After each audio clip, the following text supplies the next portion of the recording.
5, 4, 3, 2, 1, 0. Ignition. Liftoff of L-87. Go Falcon, go, go.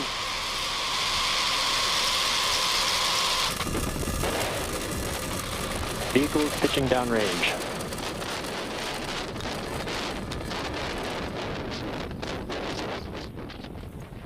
Nominal first stage chamber pressures.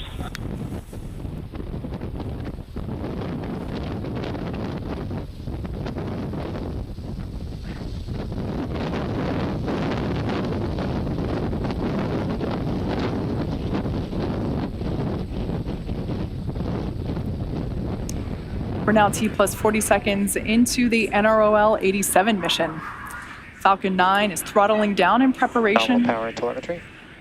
In preparation for max Q, which will take place at T plus 1 minute and 12 seconds.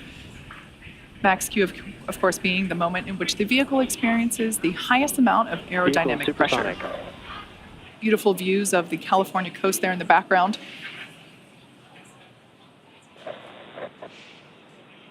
Max Q. All right, there we heard the call out for max Q. Everything looking good with stage 1 trajectory. Now, in the next couple minutes, we have 5 events coming up in quick succession, starting with main engine cutoff, stage separation, stage 1 flip, second engine start 1, and then the boost back burn. Main engine cutoff, as the name suggests, we will we will shut down all 9 Merlin engines. The stages will separate. The first stage will actually flip over and conduct a boost back burn, and that's what we have to do in order to fly the booster back towards land. And of course, during that time as well, we'll have second engine start 1, where we will ignite the Merlin vacuum engine. Again, not a cloud in the sky, gorgeous liftoff from Vandenberg Space Force Base, Space Launch Complex 4 East.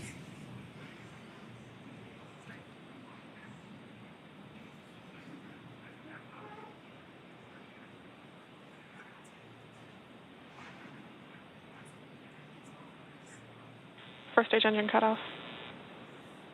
Stage separation confirmed.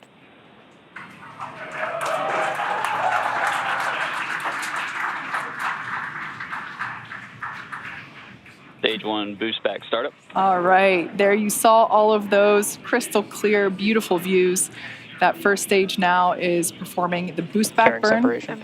And there we heard the call out that fairing separation has been confirmed. Unfortunately, we're unable to broadcast that at the request of our customer, but we were able to confirm the deployment of that.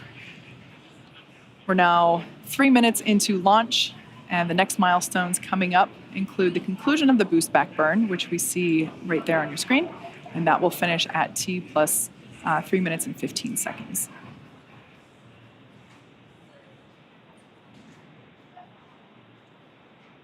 Stage 1 boost back shutdown. All right, there we heard call out that the boost back burn has completed. Our first stage will be attempting a land landing in just a few moments. One of the nice things about land landings is that we're not subject to ocean weather, and it's pretty convenient to land the first stage basically right next to where it lifted off from. However, our ability to execute a land landing really is dependent upon the customer's needs. Their mission trajectory and performance needed by the satellite is what determines if we can return to land. Most of the time, their requirements don't allow for a return to launch site, which is what we're performing today, which is why we also developed the capability to land our first stages. Both vehicles on nominal trajectory. Good news there, both first and second stage reporting to have nominal trajectory.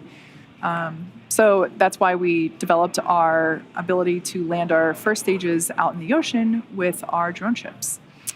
Now, in order to complete today's land landing, the first stage has 2 more burns left. Next up is the entry burn, and that's where we will reignite 3 of the Merlin engines on the first stage. That will help to slow the booster down as it re-enters the upper part of the Earth's atmosphere. That's a view there coming from inside the inner stage. We can see the stage pusher there. Here we have a beautiful view. I think that's probably one of the Channel Islands there on the right-hand side of the screen. We can see 2 of the 4 hypersonic grid fins. We deploy those shortly after the stages separate, and those grid fins help steer the vehicle during descent. You will also see that right there we just saw one, like a puff of white gas. That is nitrogen gas from attitude control systems that help control the vehicle's orientation.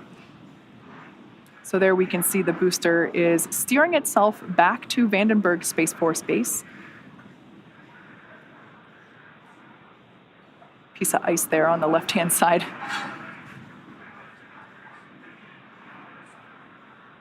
Absolutely stunning views today, both of liftoff and our landing attempt.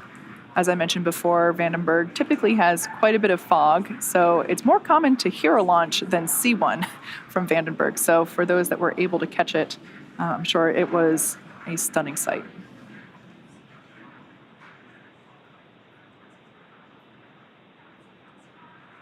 We are about 20 seconds away from the entry burn. Again, this burn is the second of 3 burns that we will be performing today. And this burn is designed to slow the vehicle down significantly. Both vehicles are on a nominal trajectory. So the booster is now basically coming through the thicker part of the Earth's atmosphere. So we're going to slow its velocity down with this entry burn.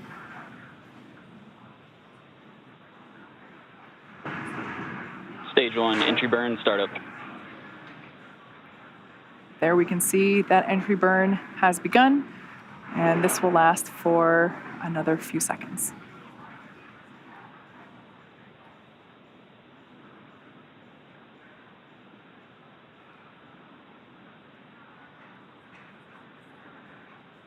Stage 1, entry burn, shutdown.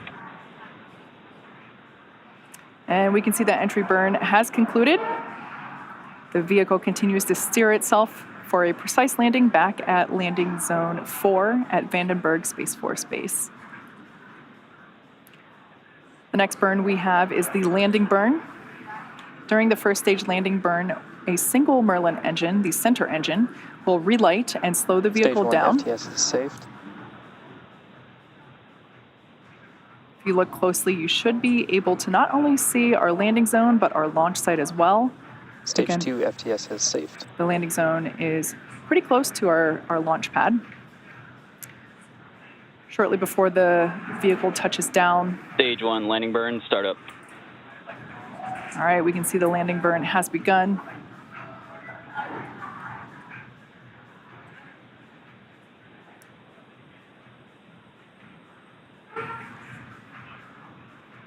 Landing zone coming into view for the first stage.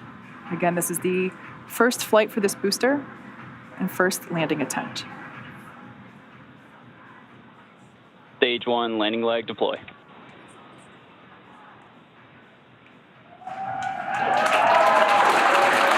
And as you can see, a picture-perfect landing of this first stage booster, its first flight and first landing.